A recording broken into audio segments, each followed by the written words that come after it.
Kembali lagi di Ainus Pagi pemirsa, Lebaran Betawi sudah menjadi agenda tahunan di Jakarta. Namun gelaran budaya Betawi tersebut kini juga turut diselenggarakan di kota Tangerang Selatan, Banten. Lebaran Betawi ini bertujuan mengajak masyarakat untuk menjaga dan melestarikan budaya Betawi di Indonesia.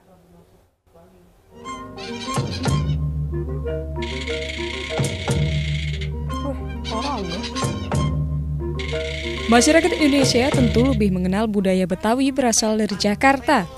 Namun, budaya Betawi tidak hanya ada di Jakarta, karena kota Tangerang Selatan, Banten pun juga masih menerapkan budaya Betawi di daerahnya.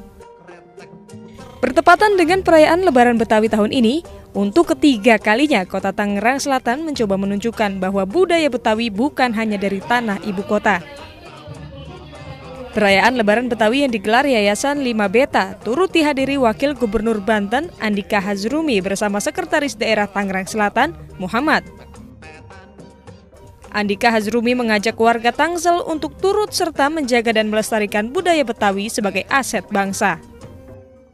Ini adalah salah satu identitas yang perlu kita jaga dan kita lestarikan. Dan saya berharap ke depan baik pemerintah provinsi, pemerintah pusat dan juga pemerintah kabupaten kota memberikan ruang terhadap tadi eksistensi keberadaan budaya yang ada di setiap kabupaten kota di Provinsi Banten. Ini suatu penghormatan, suatu penghargaan buat kami etnis Betawi, di mana pemerintah DKI maupun pemerintah Banten dan juga Jawa Barat, ada yang di wilayah sekitarnya ini terus membantu, ya, mengembangkan, melestarikan budaya kita. Kami ucapkan terima kasih. Sejumlah hiburan khas budaya Betawi ditampilkan dalam perayaan Lebaran Betawi ini, mulai dari palang pintu, ondel-ondel, dan juga berbagai ragam khas kuliner Betawi. Gelaran ini juga sukses menarik perhatian warga yang turut memadati lokasi acara di Jurang Mangu Barat, Pondok Aren, Tangerang Selatan ini.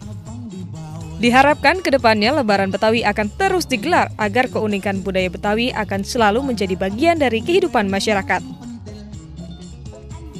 Dari Tangerang Selatan, Banten, Hasbiallah, Anugrah Surya, MNC Media memberitakan.